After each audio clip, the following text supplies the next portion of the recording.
So పౌలు గారు ఈ యొక్క పత్రిక రాసేది 1st సెంచరీలో, 1వ శతాబ్దంలో ఈ లెటర్ రాస్తున్నారు. పౌలు గారు దైవజనుడు కాబట్టి భవిష్యత్తులో ఎటువంటి టీచింగ్స్ వస్తుందని పౌలు గారికి బాగానే తెలుసు. ఆల్రెడీ పౌలు గారి పీరియడ్లోనే రకరకాలమైన టీచింగ్స్ స్ప్రెడ్ అవుతూ ఉన్నది.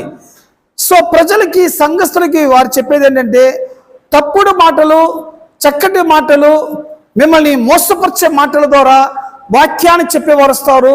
ఇటువంటి వాక్యాన్ని విని మీరు మోసపరచబాకండి. ఏమేన్? వారి యొక్క రూల్స్ అండ్ రెగ్యులేషన్స్ లో మీరు చిక్కుకోనబాకండి. అదే పవిత్రము, అదే నీతి అనుకోబాకండి. సో దేవుని వాక్యం అనేది అన్నిటికన్నా గొప్పదై ఉన్నదని చెప్పి ఆ ప్రజలకి పౌలు గారు వివరిస్తుంటున్నారు. సో 7వ వాక్యం కదా, see to it that no one takes